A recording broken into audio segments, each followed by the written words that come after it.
सुबह के 4 बजे थे। घर के सभी लोग सो रहे थे, लेकिन मेरी 16 साल की बेटी पल्लवी हमेशा की तरह चुपचाप उठी और अपने कमरे से एक चादर लेकर बाहर निकल गई।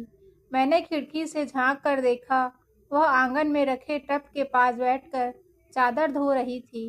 यह कोई नई बात नहीं थी। पिछले कई महीनों से वह रोज ऐसे ही कर रही थी।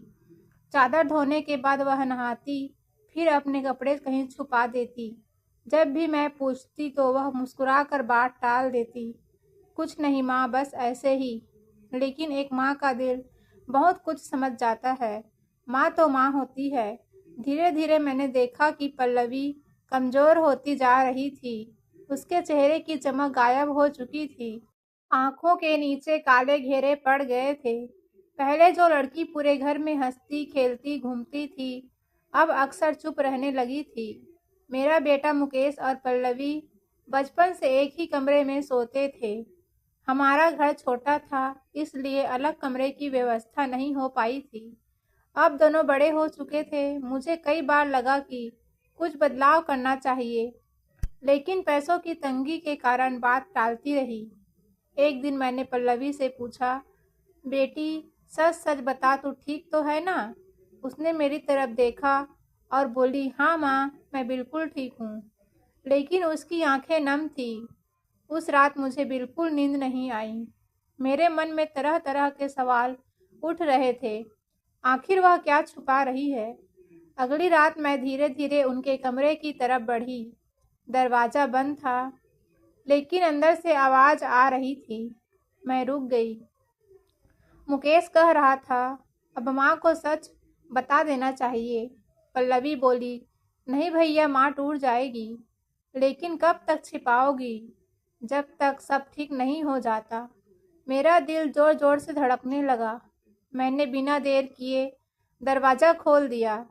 अंदर का दृश्य देखकर मेरी आंखें फटी की फटी रह गई। मेरी बेटी बिस्तर पर बैठी रो रही थी। उनके सामने कई मेडिकल रिपोर्ट रखी थी। मेरा बेटा मुकेश उसे समझा रहा था। मैं घबरा गई। क्या हुआ है? पल्लवी ने सर झुका लिया। मुकेश की आंखों में आंसू आ गए।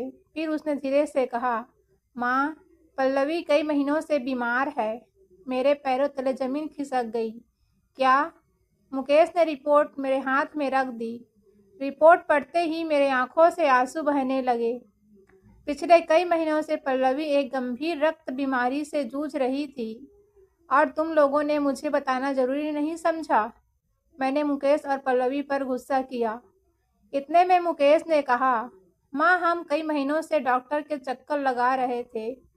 इलाज चल रहा था, लेकिन उसने मुझे कुछ नहीं बताया। मैं रोते हुए बोली, मुझसे क्यों छुपाया? पल्लवी फूट फूट कर रोने लगी। माँ, पापा के जाने के बाद आपने बहुत संघर्ष किया है। मैं आपको और दुख नहीं देना चाहती थी। मैंने उसे सीने से लगा लिया। फिर मुझे अचानक चादर वाली बात याद आई। मैंने पूछा, और रोज चादर धोने का कारण क्या था? पल्लवी की आंखें झुक गई। माँ, बीमारी की वजह से कई बार रात में नाक से खून निकल आता था। चादर खराब हो जाती थी। मैं नहीं चाहती थी कि जब आपको पता चले तो आप डर जाए। मेरे आंसू रुक नहीं रहे थे। जिस बात को लेकर मैं कई महीनों से परेशान थी, उसके पीछे इतना बड़ा दर्द छिपा था। उस दिन के बाद मैंने फैसला किया कि अब मेरी बेटी अकेले यह लड़ाई नहीं लड़ेगी। हम उसे शहर के बड़े अस्पताल ले गए। इलाज शुरू हुआ। कई महीने बीत गए। कभी उम्मीद बढ़ती, कभी डर लगता। लेकिन मुकेश हर समय अपनी बहन के साथ खड़ा रहा।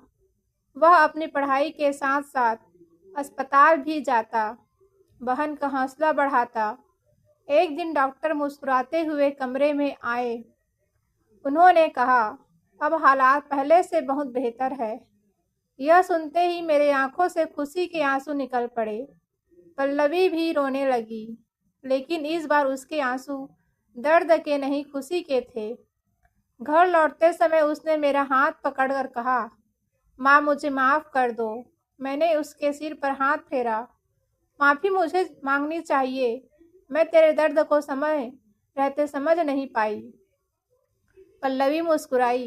कई महीनों बाद उसके चेहरे पर वही पुरानी चमक लौट आई। उस दिन मुझे एहसास हुआ कि कई बार जिन बातों पर हमें सबसे ज़्यादा शक होता है, उनके पीछे कोई गहरा दुख छिपा होता है। और एक माँ का सबसे बड़ा कर्तव्य केवल सवाल पूछना नहीं, बल्कि अपने बच्चों के दर्द को समझना भी होता है।